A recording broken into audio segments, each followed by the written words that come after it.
Welcome back, it's me, Lou. I'm here for another action figure unboxing and review, and today from Hasbro and Disney, we are featuring Star Wars The Mandalorian. Alright, so this is a much more budget action figure as opposed to the vintage collection. I got this at my local Walmart the other day. It's been out for a couple of weeks. As of this recording, it's March 3rd, 2024. It's a very eye-catching card back, especially with the white. It's this style of action figure. It's kind of reminiscent of like the older Power of the Force from the mid 90s, where there's like limited articulation. And when I say limited, we're talking about 5 points of articulation. I think it was like some years back when Disney acquired Star Wars, and around the time of Rebels. Hasbro kind of went back and kind of produced a very similar simplified action figure with lesser points of articulation, and that was met poorly from the hardcore. I didn't mind because for me, cheaper figures meant I got to army build like stormtroopers for a decent price, as opposed to buying a bunch of vintage collection, legacy collection action figures at the time. But I think these are nice. They're definitely aimed at a younger demographic. But I still think if you're a collector or even a casual collector, I think they're worth checking out, especially since these are much more affordable than the vintage collection. I bought this for under $10 at my local Walmart, and it's fair. I think it's pretty decent. The card backing is nice. I like the illustration on the left. As you can see, Din Djarin comes with the Darksaber, his pistol, and the costume is very minimal, but you kind of get the point. All the details are sculpted. It's just a matter of the paint application. It's not the most sophisticated looking action figure, but I think it gets the job done.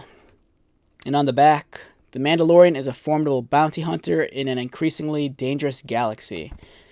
And I believe this is a CGI render of the figure. And let's take him out.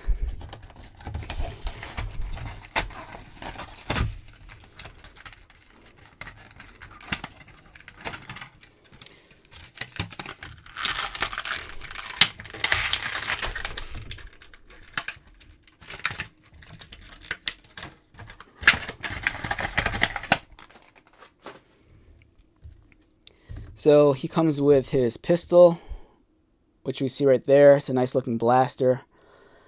Very reminiscent of other blasters we see in the Star Wars universe. And then we have the Darksaber over here.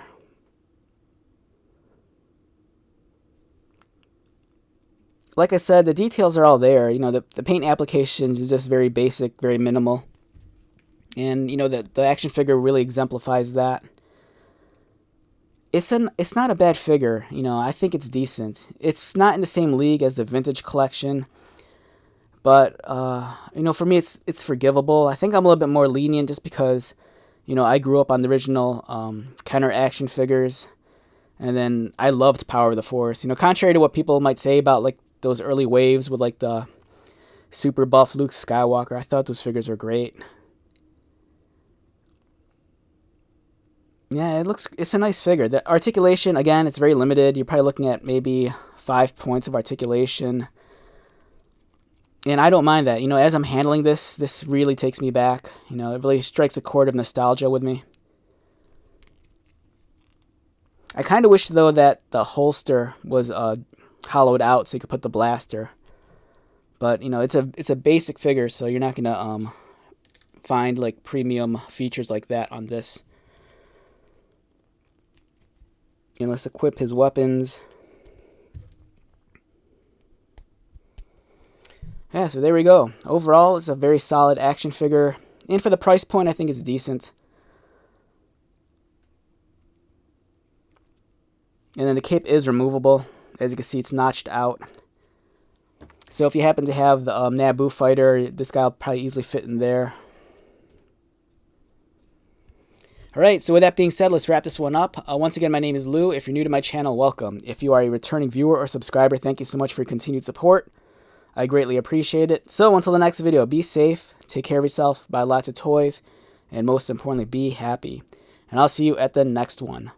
All right, later.